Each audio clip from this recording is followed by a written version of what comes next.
Μάθημα 1. Η ιδέα του συνεταιρισμού. Έχετε σκεφτεί ποτέ πόσο περισσότερο χρόνο θα μπορούσαμε να έχουμε αν κάναμε μια συνεταιριστική εργασία, αντί να πηγαίνουμε σχολείο με πλήρες ωράριο? Πρέπει να παραδεχτώ ότι ακούγεται ενδιαφέρον. Πώς ακριβώς θα λειτουργούσε αυτό? Λοιπόν, θα μπορούσαμε να μοιράσουμε το χρόνο μας μεταξύ εργασίας και σχολείου. Φανταστείτε να αποκτάτε εμπειρία από τον πραγματικό κόσμο ενώ παράλληλα μαθαίνετε. Αυτό ακούγεται ελκυστικό. Τι γίνεται όμως αν η πραγματική ζωή μας αποσπάσει την προσοχή? Υποθέτω ότι οι περισπασμοί είναι επικίνδυνοι. Σκεφτείτε μόνο τα διαλύματα για καφέ που θα μπορούσαμε να κάνουμε. Διαλύματα για καφέ? Τώρα μιλάς τη γλώσσα μου. Ακριβώς. Θα μπορούσαμε ακόμη και να κάνουμε συναντήσεις πίνοντας καφέ. Αυτό θα έκανε τη μάθηση να μοιάζει λιγότερο με αγκαρία. Το βλέπω ήδη τώρα. Καλώς ήρθατε στο Coffee Club of Knowledge. Και το μότο μας θα μπορούσε να είναι «πίνοντας και μελετώντας». Τέλεια. Τι γίνεται όμως αν ο καφές είναι πολύ δυνατός? Τότε θα πίναμε και θα ζουμάραμε. Πίνω γουλιά και φουσκώνω. Νιώθω ήδη την καφεΐνη να με καταβάλει. Στη συνέχεια, θα διαπραγματευτούμε συμφωνίες με προμηθευτές κόκκον καφέ, ενώ παράλληλα θα μελετήσουμε άλγευρα. Ποιος ήξερε ότι τα μαθηματικά θα μπορούσαν να οδηγήσουν σε μια αυτοκρατορία του καφέ? Φανταστείτε τις δυνατότητες. Θα μπορούσαμε ακόμη και να διδάξουμε σε άλλους πώς να ισορροπούν εξισώσεις και δόσεις εσπρέσο. Μου αρέσει αυτό που ακούγεται. Ένα μάθημα με θέμα μαθηματικά της τέλειας ηθοποιίας. Και θα συμπεριλάβουμε ένα εργαστηριακό τμήμα για πρακτική εμπειρία ηθοποίησης. Το βλέπω τώρα, μάθε να παρασκευάζεις ενώ παρασκευάζεις. Ο συνεταιρισμός μας θα μπορούσε να φέρει επανάσταση στην εκπαίδευση όπως τη ξέρουμε.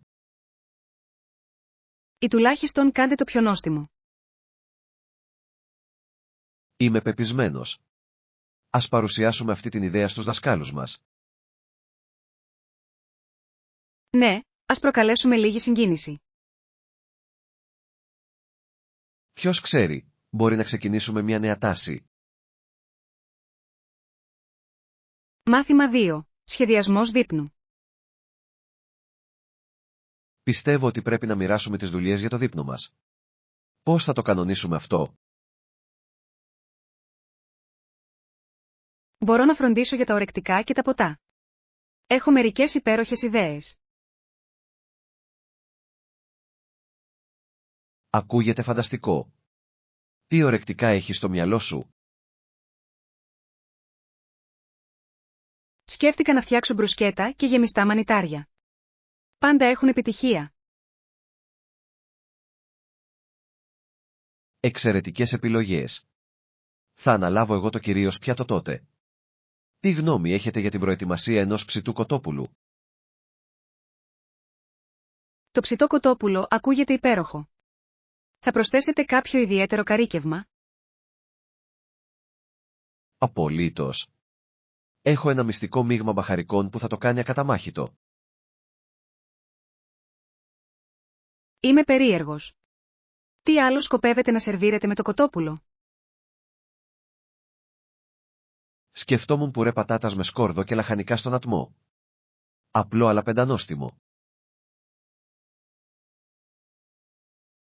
Τέλεια. Αυτό θα συμπληρώσει υπέροχα το κοτόπουλο. Ελπίζω οι επισκέπτες μας να εκτιμήσουν την προσπάθεια που καταβάλουμε σε αυτό. Σίγουρα θα το κάνουν. Ποιος δεν αγαπάει ένα καλομαγειρεμένο γεύμα? Μιλώντας γι' αυτό, πώς θα διαχειριστείτε τα ποτά? Σκοπεύω να σερβίρω μια ποικιλία από κόκκινα και λευκά κρασιά. Μπορεί επίσης να ετοιμάσω ένα ιδιαίτερο κοκτέιλ.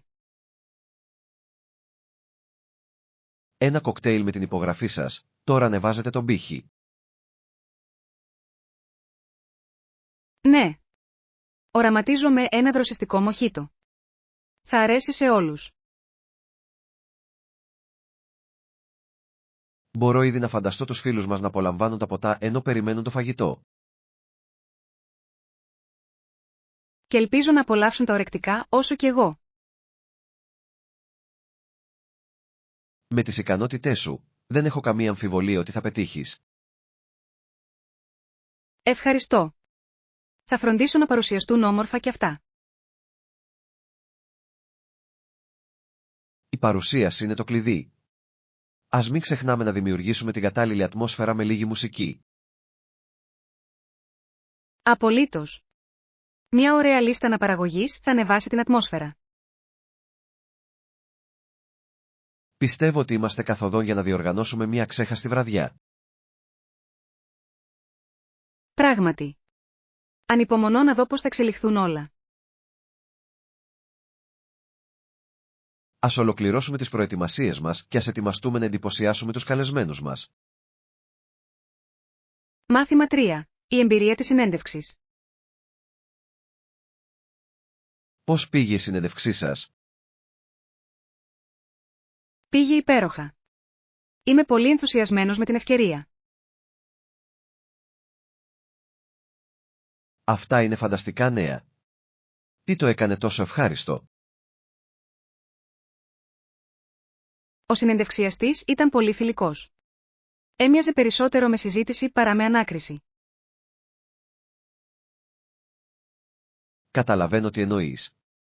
Προτιμώ μια χαλαρή ατμόσφαιρα κατά τη διάρκεια των συνεντεύξεων. Ακριβώς. Επιτρέπει σε κάποιον να εκφράζει ελεύθερα τις ιδέες του. Απαντήσατε σε όλες τις ερωτήσεις χωρίς δισταγμό?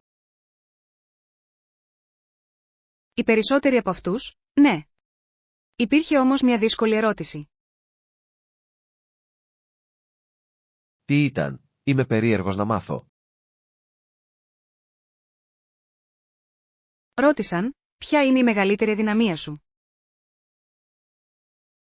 Α. Η κλασική ερώτηση. Πώς απαντήσατε? Είπα ότι η μεγαλύτερη αδυναμία μου είναι ότι δίνω υπερβολική έμφαση στη λεπτομέρεια. Αυτή είναι μια έξυπνη απάντηση. Δείχνει ότι σας ενδιαφέρει η ποιότητα. Ευχαριστώ. Νόμιζα ότι ήταν μια ασφαλής απάντηση. Σίγουρα είναι. Είπα ότι η μεγαλύτερη αδυναμία μου είναι η αγάπη μου για τα σνακ. Σνακ, αυτό είναι μοναδικό. Πώς αντέδρασαν? Γέλασαν και είπαν ότι εκτιμούσαν την ειλικρίνεια. Αυτό είναι υπέροχο. Το χιούμορ μπορεί να είναι ένα καλό εργαλείο για να σπάσει ο πάγος. Πράγματι. Κάνει τη συνέντευξη λιγότερο τεταμένη. Νιώσατε νευρικότητα κάποια στιγμή? Λίγο, αλλά υπενθύμησα στον εαυτό μου να αναπνεύσω βαθιά. Η αναπνοή είναι απαραίτητη. Εξάσκησε τις απαντήσεις μου εκ των προτέρων. Έξυπνη κίνηση. Η προετοιμασία είναι το κλειδί της επιτυχίας. Ένιωθα σίγουρος, επειδή είχα κάνει την εργασία μου. Πρέπει να το θυμάμαι αυτό για την επόμενη συνέντευξή μου. Ναι, η εξάσκηση φέρνει το τέλειο. Είστε πρόθυμοι να ακούσετε νέα τους? Απολύτως. Ανυπομονώ να δω αν θα επιλεγώ. Έχω ένα καλό προαίσθημα γι' αυτό. Σας ευχαριστώ. Η υποστήριξή σας σημαίνει πολλά για μένα. Θα γιορτάσουμε μαζί αν πάρεις τη δουλειά. Αυτό ακούγεται σαν σχέδιο. Παγωτό, ίσως? Παγωτό είναι. Είμαι ήδη ενθουσιασμένος ή γι' αυτό.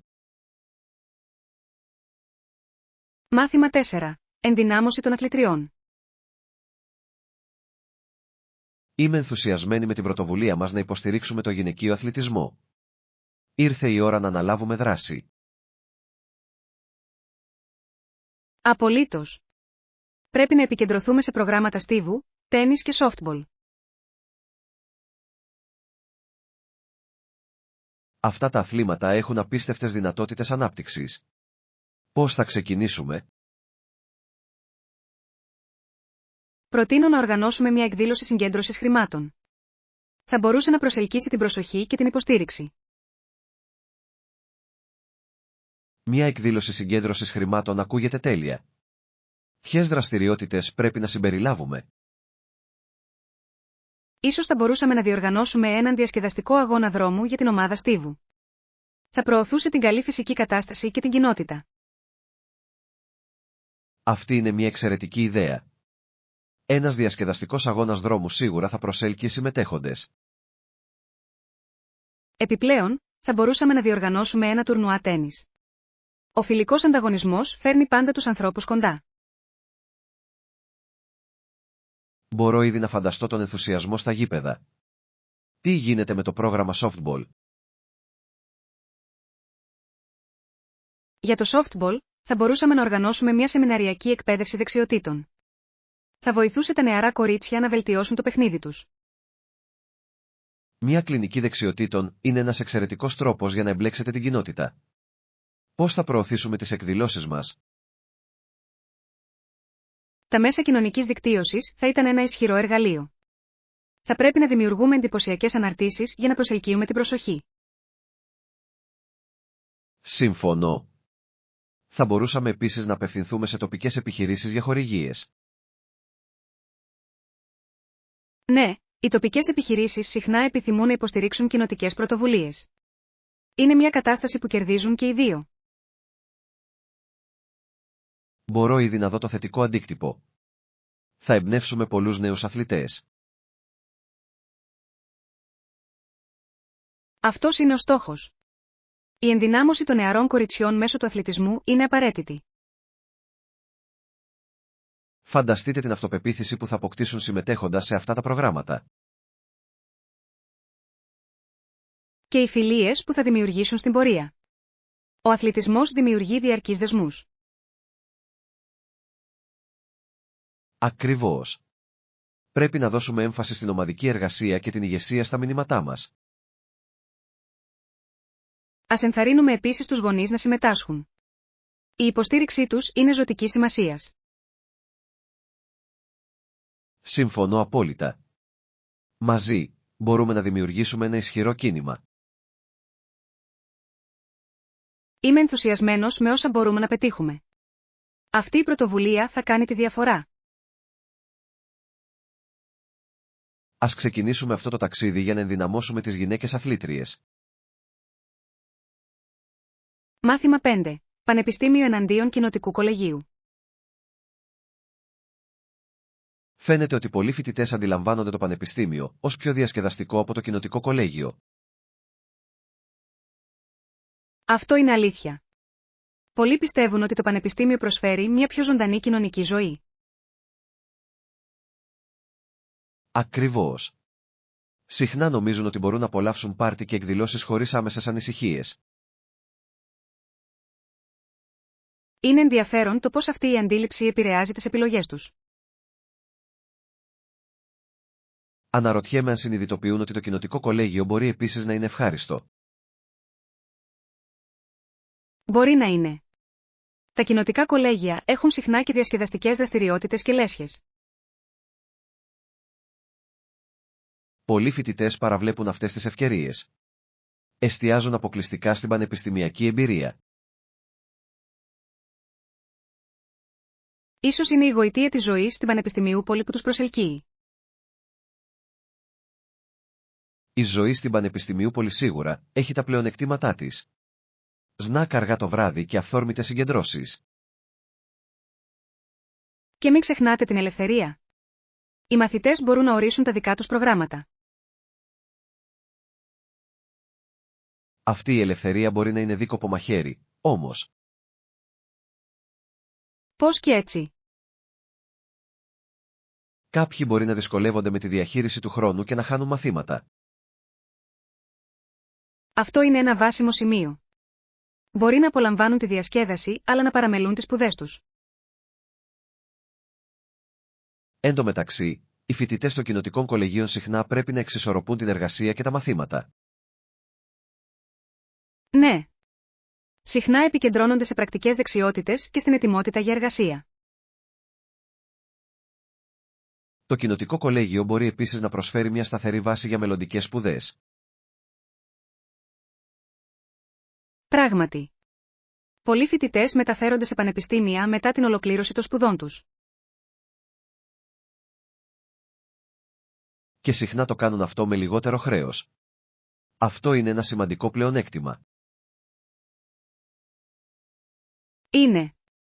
Οι μαθητές θα πρέπει να εξετάσουν τους μακροπρόθεσμους στόχους τους πριν λάβουν αποφάσεις. Σύμφωνο. Η διασκέδαση είναι σημαντική, αλλά εξίσου σημαντική είναι και η ποιότητα της εκπαίδευσης. Ίσως θα έπρεπε να προωθήσουμε τα ωφέλη του κοινοτικού κολεγίου πιο αποτελεσματικά. Αυτή είναι μια εξαιρετική ιδέα. Η έμφαση τόσο στη διασκέδαση όσο και στην εκπαίδευση θα μπορούσε να προσελκύσει περισσότερους μαθητές. Ναι. Θα μπορούσαμε να βοηθήσουμε να αλλάξει η αντίληψη γύρω από το κοινοτικό κολέγιο. Μαζί, μπορούμε να κάνουμε τη διαφορά. Ποιος είπε ότι η εκπαίδευση δεν μπορεί να είναι διασκεδαστική? Ακριβώς. Η μάθηση μπορεί να είναι ευχάριστη σε οποιοδήποτε περιβάλλον. Ας διαδώσουμε το μήνυμα και ας ενθαρρύνουμε τους μαθητές να εξερευνήσουν όλες τις επιλογές τους. Μάθημα 6. Η συνάντηση με την αρκούδα. Δεν θα πιστέψετε τι συνέβη στη χθεσινή μου πεζοπορία. Ουαου, αυτό ακούγεται ενδιαφέρον. Τι συνάντησες? Συνάντησα μια μαύρη αρκούδα στο μονοπάτι. Ήταν μια πραγματική περιπέτεια. Μια αρκούδα, αυτό είναι συναρπαστικό και τρομακτικό ταυτόχρονα. Τι έκανες? Στην αρχή, πάγωσα. Νόμιζα ότι ήμουν σε ντοκιμαντέρ για την άγρια ζωή. Φαινόταν φιλικό ή ήταν έτοιμο για έφοδο? Δεν φαινόταν φιλικό. Έψαχνε μέσα σε κάτι θάμνους, αδιάφορο για την παρουσία μου. Αυτό είναι αγχωτικό. Πώς κατάφερες να παραμείνεις ήρεμος ή? Θυμήθηκα τι είχα μάθει, μην τρέχεις και μην κάνεις θόρυβο. Έτσι, άρχισα να του μιλάω. Μιλά σε μια αρκούδα, αυτή είναι μια ενδιαφέρουσα στρατηγική. Τι είπες? Είπα, για σας, κύριε Αρκούδα. Μόλις περνάω από εκεί. Ελπίζω να σε κατάλαβε. Έδωσε καθόλου σημασία? Παραδόξως, σήκωσε το κεφάλι του και με κοίταξε. Νόμιζα ότι θα λιποθυμούσα. Τι συνέβη στη συνέχεια? Τολμήσατε να το διεκδικήσετε? Καθόλου. Απομακρύνθηκα αργά, συνεχίζοντας να μιλάω. Δεν ήθελα να το τρομάξω. Σοφή κίνηση. Οι αρκούδες μπορεί να είναι απρόβλεπτες. Ακριβώς. Μετά από λίγα λεπτά, έχασε το ενδιαφέρον του και συνέχισε να ψάχνει για τροφή. Φτού. Ακούγεται σαν δύσκολη απόφαση. Πώς ένιωσες μετά? Ένιωσα ένα μείγμα ανακούφισης και εφορίας. Δεν είχα ξαναδεί αρκούδα από κοντά. Αυτή είναι μια πολύ ενδιαφέρουσα ιστορία. Μάλλον θα ούρλιαζα. Παραλίγο να το κάνω. Αλλά θυμόμουν την εκπαίδευσή μου. Θα έπρεπε να είσαι περήφανος για το θάρρος σου. Δεν θα το χειρίζονταν όλοι τόσο καλά. Ευχαριστώ. Νομίζω ότι ίσως χρειαστώ ένα μπλουζάκι που να γράφει «Επέζησα από μια συνάντηση με αρκούδα». Αυτό θα ήταν ένα εξαιρετικό ξεκίνημα συζήτησης. Θα μπορούσα να το φορέσω στην επόμενη πεζοπορία μας. σε περίπτωση που συναντήσουμε άλλη αρκούδα. Ας ελπίσουμε ότι όχι. Ίσως θα έπρεπε να επιμείνουμε σε λιγότερο τολμηρά μονοπάτια. Συμφωνώ. Αλλά πρέπει να παραδεχτώ ότι είναι μια εξαιρετική ιστορία. Μάθημα 7. Έξυπνος σχεδιασμός. Πρέπει να πω ότι ο σχεδιασμός ενός ταξιδιού μπορεί να είναι μια περιπέτεια. Πράγματι. Έχετε δοκιμάσει ποτέ να χαράξετε τη διαδρομή σας εκ των προτέρων? Δεν το έχω κάνει, αλλά άκουσα ότι είναι μια έξυπνη στρατηγική. Σίγουρα είναι. Εξοικονομεί χρόνο και μειώνει το άγχος. Αυτό ακούγεται λογικό. Τι προτείνετε να συμπεριλάβω στο σχέδιό μου? Αρχικά, προσδιορίστε όλα τα μέρη που θέλετε να επισκεφθείτε. Αυτό βγάζει νόημα. Τότε, θα έπρεπε να τα τακτοποιήσω σε λογική σειρά. Ακριβώς. Βοηθά στην αποφυγή της οπισθοδρόμησης. Καταλαβαίνω. Τι γίνεται με το χρόνο που απαιτείται σε κάθε τοποθεσία? Καλό σημείο. Η εκτίμηση του χρόνου σας βοηθά να παραμένετε σε καλό δρόμο. Πρέπει να λάβω υπόψη και τις κυκλοφοριακές συνθήκες. Απολύτως. Η κίνηση μπορεί να είναι απρόβλεπτη, ειδικά κατά την ώρα αιχμής. Θα το έχω σίγουρα υπόψη μου. Υπάρχουν άλλες συμβουλές? Ναι. Να έχετε πάντα ένα εφεδρικό σχέδιο. Ένα εφεδρικό σχέδιο. Ακούγεται σοφό. Ναι, τα πράγματα δεν πάνε πάντα όπως τα έχουμε σχεδιάσει. Εκτιμώ τη συμβουλή σου. Νιώθω ήδη πιο προετοιμασμένος. Χαίρομαι που το ακούω αυτό. Ο προγραμματισμός μπορεί να είναι διασκεδαστικός. Έτσι φαίνεται. Θα απολαύσω αυτή τη διαδικασία πολύ περισσότερο τώρα. Θα τα καταφέρεις. Απλώς να θυμάσαι να παραμένεις ευέλικτος. Η ευελιξία είναι το κλειδί, το καταλαβαίνω. Ακριβώς. Τώρα, ας απολαύσουμε αυτό τον καφέ ενώ σχεδιάζουμε τις διαδρομές μας. Μια τέλεια ιδέα. Αφήστε μας να κάνουμε αυτό το ταξίδι αξέχαστο. Μάθημα 8. Γευσηγνωστικές περιπέτειες. Έχετε δοκιμάσει ποτέ τις τοπικές λιχουδιές εδώ? Όχι, δεν το έχω κάνει. Τι προτείνετε? Προτείνω να ξεκινήσουμε με τα φρέσκα φρούτα. Είναι απολύτως απολαυστικά. Αυτό ακούγεται δελεαστικό. Τι είδους φρούτα έχουν? Έχουν εξωτικά φρούτα όπως φρούτο του δράκου και λίτσι. Τα έχετε δοκιμάσει ποτέ? Τα έχω δει μόνο σε φωτογραφίες. Θα ήθελα πολύ να τα δοκιμάσω. Τέλεια. Ας βρούμε έναν πολιτή που τα πουλάει. Κοίτα, υπάρχει μια κερκίδα εκεί πέρα. Πάμε. Ναι, ας πλησιάσουμε το περίπτερο και ας ζητήσουμε ένα δείγμα.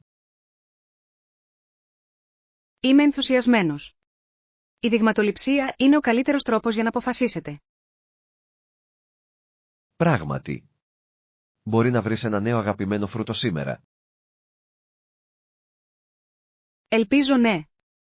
Τι άλλο θα πρέπει να εξερευνήσουμε εδώ? Τα τοπικά γλυκά είναι επίσης κάτι που πρέπει οπωσδήποτε να δοκιμάσετε. Είναι γνωστά για τις μοναδικές γεύσεις τους. Αλήθεια, τι είδους γεύσεις προσφέρουν? Έχουν τα πάντα, από λεβάντα μέχρι κάρδαμο. Αρκετά περιπετειώδη, σωστά. Απολύτως. Με εντυπωσιάζει η γεύση λεβάντας. Ας ζητήσουμε μια σύσταση από τον αρτοποιό. Καλή ιδέα. Ανυπομονώ να τα δοκιμάσω. Ξεκινάμε λοιπόν. Ας κάνουμε αυτή την περιπέτεια μια απολαυστική. Ναι. Είμαι έτοιμος για ένα γαστρονομικό ταξίδι. Μαζί, θα ανακαλύψουμε τα καλύτερα που έχει να προσφέρει αυτή η αγορά. Είμαι ενθουσιασμένος. Ας βουτήξουμε σε αυτή την τοπική γαστρονομική εμπειρία. Αφού δοκιμάσουμε, μπορούμε να μοιραστούμε τα αγαπημένα μας με άλλους. Μάθημα 9. Η τέχνη του μαγειρέματος με κεραμικά μαχαίρια. Πρόσφατα αγόρασα ένα σετ κεραμικών μαχαιριών. Είναι αρκετά αξιοσημείωτα, ξέρεις. Αλήθεια. Έχω ακούσει ότι είναι ανθεκτικά και διατηρούνται αιχμηρά για περισσότερο καιρό. Ισχύει αυτό? Απολύτως. Τα έχω χρησιμοποιήσει αρκετές φορές και είμαι εντυπωσιασμένος από την απόδοσή τους. Αυτό ακούγεται φανταστικό. Πώς συγκρίνονται με τα παραδοσιακά μεταλλικά μαχαίρια? Λοιπόν, είναι ελαφρύτερα, γεγονός που κάνει το κόψιμο λαχανικών πολύ πιο εύκολο. Είναι σχεδόν αβίαστο. Μπορώ να φανταστώ. Χρειάζονται όμως ιδιαίτερη φροντίδα. Ναι, χρειάζονται προσεκτικό χειρισμό. Δεν είναι τόσο ανθεκτικά όσο τα μεταλλικά μαχαίρια σε περίπτωση πτώσης. Αυτό βγάζει νόημα. Υποθέτω ότι πρέπει να είμαστε προσεκτικοί. Πώς χειρίζονται τα πιο σκληρά συστατικά? Παραδόξως καλά. Έκοψα λίγη κολοκύθα χθες, και ήταν παιχνιδάκι. Αυτό είναι αρκετά εντυπωσιακό. Συχνά δυσκολεύομαι με τα πιο σκληρά λαχανικά. Σίγουρα πρέπει να τα δοκιμάσετε. Κάνουν το μαγείρεμα πιο απολαυστικό. Θα ήθελα πολύ. Πιστεύετε ότι θα μπορούσα να τα χρησιμοποιήσω και για να κόψω ψωμί? Θα το συνιστούσαν επιφύλακτα. Ο σχεδιασμός τους είναι πιο κατάλληλος για φρούτα και λαχανικά. Χαίρομαι που το ξέρω. Δεν θα ήθελα να καταστρέψω ένα τόσο όμορφο σετ μαχαιριών. Ακριβώς. Δεν είναι απλώς εργαλεία. Είναι έργα τέχνης στην κουζίνα. Καταλαβαίνω γιατί ενθουσιάζεσαι με αυτά. Ακούγεται σαν μια αξιόλογη επένδυση. Πραγματικά είναι. Επιπλέον, κάνουν την εμπειρία μαγειρέματος πολύ πιο διασκεδαστική. Μάθημα 10. Η χαμένη τέχνη της συζήτησης. Μου λείπουν σίγουρα οι μέρες που οι άνθρωποι έκαναν ουσιαστικές συζητήσεις. Συμμερίζομαι αυτή την άποψη. Νιώθω σαν όλοι να είναι κολλημένοι στις οθόνες τους. Ακριβώς. Θυμάσαι τότε που μιλούσαμε για ώρες χωρίς περισπασμούς? Ναι.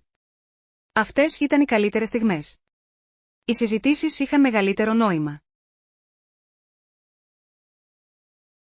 Είναι κρίμα που τα μέσα κοινωνικής δικτύωσης έχουν καταλάβει την κατάσταση. Πράγματι. Ωστόσο, μπορούμε να αναβιώσουμε την τέχνη της συζήτησης.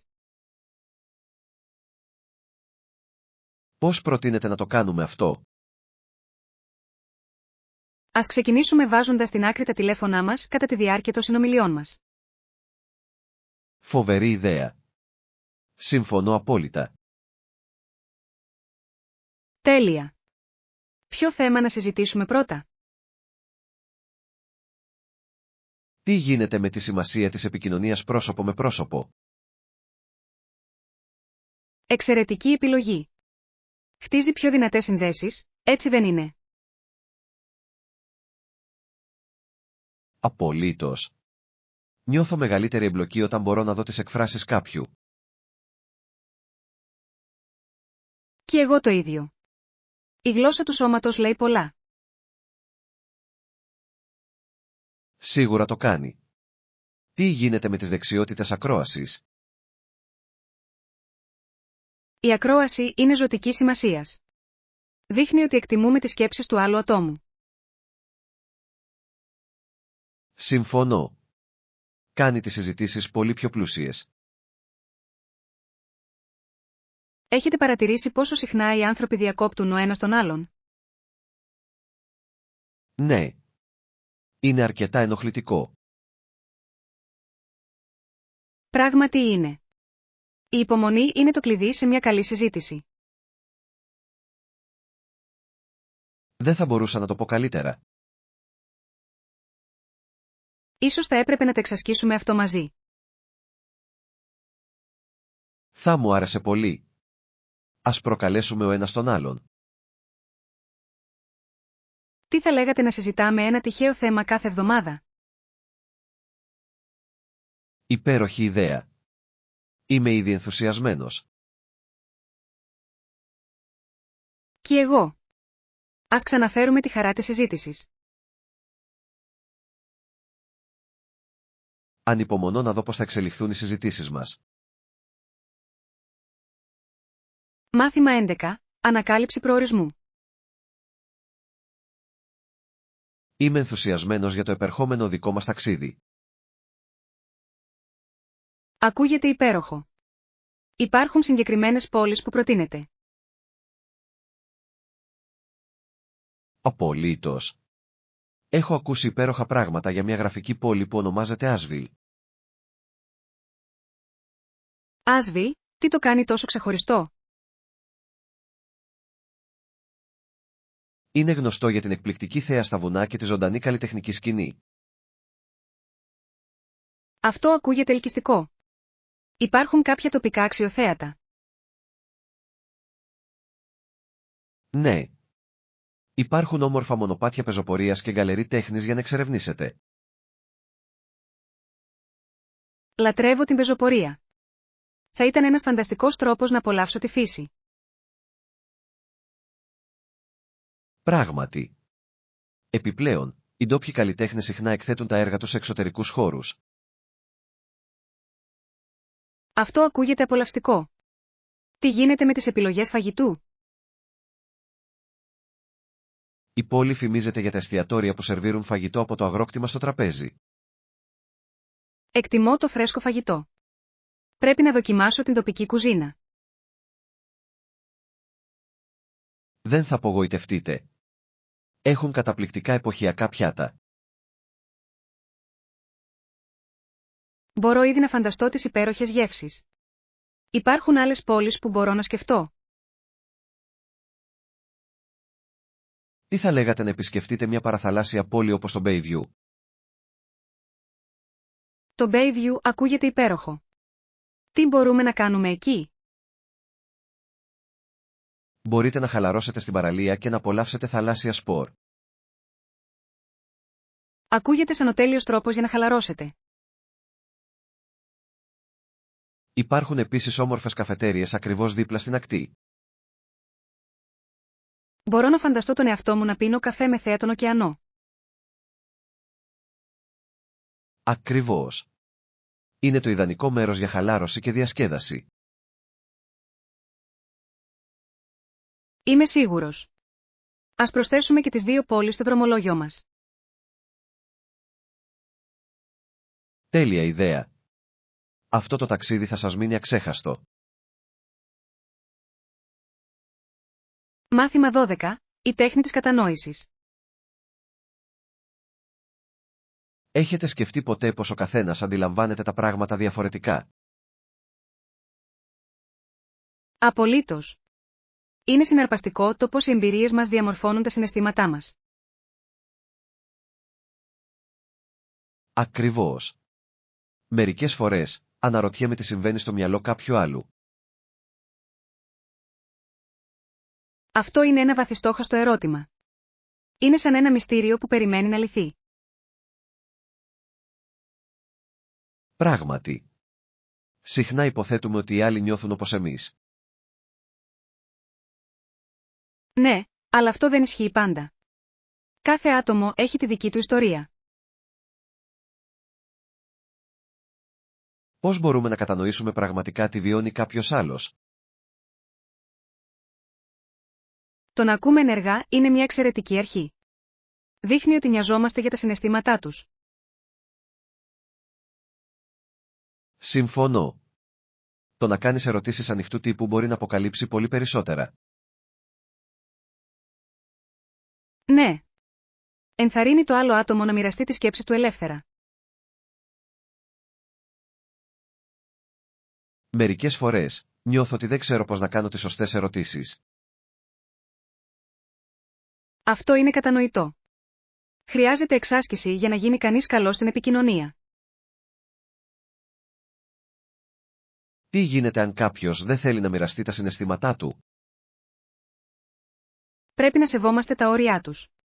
Ο καθένας ανοίγεται με τον δικό του ρυθμό. Αυτή είναι μια σοφή συμβουλή. Η υπομονή μπορεί να οδηγήσει σε βαθύτερες συνδέσεις. Ακριβώς. Η κατανόηση απαιτεί ενσυναίσθηση και χρόνο. Είναι αξιοσημείωτο πόσα πολλά μπορούμε να μάθουμε ο ένας από τον άλλον. Ναι. Κάθε συζήτηση μπορεί να είναι ένα παράθυρο σε έναν άλλο κόσμο. Μου αρέσει να ανακαλύπτω νέες προοπτικές.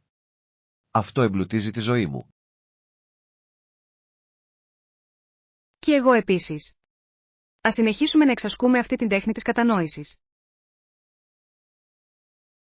Απολύτως. Μαζί, μπορούμε να δημιουργήσουμε έναν κόσμο με περισσότερη ενσυναίσθηση. Μάθημα 13. Δημιουργικές εκφράσεις. Αυτό είναι τέλειο. Μου αρέσει η ζωγραφική και το σκίτσο. Αλήθεια, ποιο στυλ σου αρέσει περισσότερο? Λατρεύω τον ιμπρεσιονισμό. Αποτυπώνει τα συναισθήματα όμορφα. Ο ιμπρεσιονισμός είναι συναρπαστικός. Θαυμάζω τη χρήση του χρώματος. Ευχαριστώ. Εσύ, τι είδους φωτογραφία σου αρέσει? Με ελκύει ιδιαίτερα η φωτογραφία της φύσης. Φωτογραφία φύσης, ακούγεται υπέροχο. Ναι. Λατρεύω να παθανατίζω τοπία και άγρια ζωή. Έχετε κάποια αγαπημένη τοποθεσία για τις φωτογραφίες σας? Τα βουνά είναι τα αγαπημένα μου. Η θέα είναι εκπληκτική. Μπορώ να φανταστώ. Έχετε σκεφτεί ποτέ να συνδυάσετε τη ζωγραφική και τη φωτογραφία? Αυτή είναι μια ενδιαφέρουσα ιδέα. Πώς θα λειτουργούσε αυτό? Θα μπορούσατε να χρησιμοποιήσετε τις φωτογραφίες σας ως έμπνευση για πίνακες ζωγραφικής. Μου αρέσει αυτό. Θα προσέθετε μια μοναδική διάσταση στη δουλειά μου. Ακριβώς. Θα μπορούσες να συνδυάσεις όμορφα τις δύο μορφές τέχνης. Ίσως το δοκιμάσω κι εγώ. Σκιτσάρεις ποτέ από φωτογραφίες? Ναι, το κάνω. Με βοηθά να βελτιώσω τις δεξιότητές μου. Αυτή είναι μια εξαιρετική πρακτική. Ενισχύει επίσης την παρατήρηση. Πράγματι. Τι φωτογραφική μηχανή χρησιμοποιείτε για τις φωτογραφίες σας? Χρησιμοποιώ μια DSLR. Προσφέρει μεγάλη ευελιξία. Έχω ακούσει ότι είναι εξαιρετικά. Σας αρέσει να επεξεργάζεστε τις φωτογραφίες σας? Ναι. Η επεξεργασία μου επιτρέπει να βελτιώσω την ατμόσφαιρα των εικόνων. Αυτό βγάζει νόημα. Προσθέτει μια προσωπική πινελιά. Ακριβώς. Η τέχνη, άλλωστε, Έχει να κάνει με την προσωπική έκφραση. Συμφωνώ απόλυτα. Κάποια μέρα θα πρέπει να συνεργαστούμε σε ένα έργο. Αυτό θα ήταν καταπληκτικό. Είμαι ενθουσιασμένος και μόνο που το σκέφτομαι. Ας ανταλλάξουμε ιδέες και ας εμπνευστούμε ο ένας τον άλλον. Μάθημα 14. Στρατηγικός σχεδιασμός. Πιστεύω ότι η επένδυση είναι ζωτικής σημασίας πριν από οποιαδήποτε αλλαγή στο έργο μας. Δίκαιο. Μπορούμε επίσης να συζητήσουμε τους συγκεκριμένους τομείς που χρειάζονται βελτίωση. Σίγουρα. Πρώτον, θα πρέπει να αξιολογήσουμε τη τρέχουσα στρατηγική μάρκετινγκ μας. Αυτό είναι ένα καλό σημείο. Έχετε κατά νου συγκεκριμένες μεθόδους? Νομίζω ότι θα πρέπει να λάβουμε πιο σοβαρά υπόψη τα κανάλια ψηφιακού μάρκετινγκ. Το ψηφιακό μάρκετινγκ θα μπορούσε να προσεγγίσει ένα ευρύτερο κοινό. Συμφωνώ. Ακριβώς. Οι πλατφόρμες κοινωνικής δικτύωσης μπορούν να είναι αρκετά αποτελεσματικές. Τι γίνεται με τον προϋπολογισμό μας για αυτές τις νέες στρατηγικές? Πρέπει να κατανείμουμε τα κεφάλαια με σύνεση για να μεγιστοποιήσουμε τον αντίκτυπό μας. Αυτό ακούγεται συνετό. Ίσως θα μπορούσαμε να ξεκινήσουμε με μία μικρή δοκιμή. Μια δοκιμαστική εφαρμογή θα μας επέτρεπε να δοκιμάσουμε τις ιδέες μας χωρίς σημαντικό κίνδυνο. Μου αρέσει αυτή η προσέγγιση. Μας δίνει πολύτιμες γνώσεις. Επίσης, θα πρέπει να αναλύσουμε τις στρατηγικές των ανταγωνιστών μας. Ναι. Το να μαθαίνουμε από τις επιτυχίες και τις αποτυχίες τους θα μπορούσε να μας καθοδηγήσει. Απολύτως. Είναι απαραίτητο να παραμένετε ενημερωμένοι για τις τάσεις του κλάδου. Να συγκεντρώσουμε κάποια στοιχεία και να τα παρουσιάσουμε την επόμενη εβδομάδα. Αυτό είναι ένα εξαιρετικό σχέδιο. Θα συλλέξω πληροφορίες για τους ανταγωνιστές. Και μπορώ να επικεντρωθώ σε πιθανά κανάλια μάρκετινγκ. Τέλεια. Η συνεργασία θα ενισχύσει την επιτυχία του έργου μας. Είμαι ενθουσιασμένος να δω τι μπορούμε να πετύχουμε μαζί. Και εγώ το ίδιο. Με προσεκτικό σχεδιασμό, μπορούμε να κάνουμε σημαντικές αλλαγές. Ας διασφαλίσουμε ότι οι επενδύσεις μας θα αποφέρουν θετικά αποτελέσματα. Συμφωνώ. Ευχαριστώ για το στρατηγικό σχεδιασμό και τη μελλοντική επιτυχία. Μάθημα 15. Η δύναμη μετράει. Διαβάζω για το πόσοι άνθρωποι υποφέρουν από τραυματισμούς λόγω μυϊκής αδυναμίας. Αυτό είναι αρκετά ανησυχητικό. Ποιοι τύποι τραυματισμών είναι οι πιο συνηθισμένοι? Συχνά, σχετίζεται με την κάτω πλάτη και τα γόνατα. Οι αδύναμοι μύες μπορούν να οδηγήσουν σε κακή στήριξη. Αυτό βγάζει νόημα. Οι δυνατοί μύες είναι απαραίτητοι για τη σταθερότητα και την ισορροπία. Ακριβώς. Η προπόνηση δύναμης μπορεί να βοηθήσει στην πρόληψη τέτοιων τραυματισμών. Πιστεύεις ότι όλοι πρέπει να εντάξουν την προπόνηση δύναμης στο πρόγραμμά τους? Πιστεύω πως ναι. Είναι ωφέλιμο για ανθρώπους όλων των ηλικιών. Τι γίνεται με όσους φοβούνται την άρση βαρών? Μπορούν να ξεκινήσουν με ασκήσεις με το βάρος του σώματος. Είναι πολύ αποτελεσματικές. Αυτό είναι ένα πολύ καλό σημείο. Απλές ασκήσεις μπορούν να χτίσουν μια σταθερή βάση. Ναι. Ακόμα και δραστηριότητες όπως τα squats και τα PSHUPS μπορούν να κάνουν τη διαφορά. Υποθέτω ότι η συνέπεια είναι το κλειδί. Πόσο συχνά πρέπει να προπονείται κανείς? Ιδανικά, 2 με 3 φορές την εβδομάδα είναι μια καλή αρχή. Αυτό ακούγεται διαχειρίσιμο. Τι γίνεται με το stretching? Το stretching είναι ζωτικής σημασίας. Συμπληρώνει την προπόνηση δύναμης και βελτιώνει την ευληγησία. Σίγουρα θα προσθέσω περισσότερο stretching στη ρουτίνα μου. Θα παρατηρήσετε τα ωφέλη σε χρόνο 0. Εκτιμώ τη συμβουλή σας. Είναι πάντα καλό να έχουμε ένα σχέδιο. Ας υποσχεθούμε ότι θα παρακινήσουμε ο ένας τον άλλον σε αυτό το ταξίδι. Απολύτως. Μαζί, μπορούμε να δυναμώσουμε το σώμα μας και να αποφύγουμε τραυματισμούς.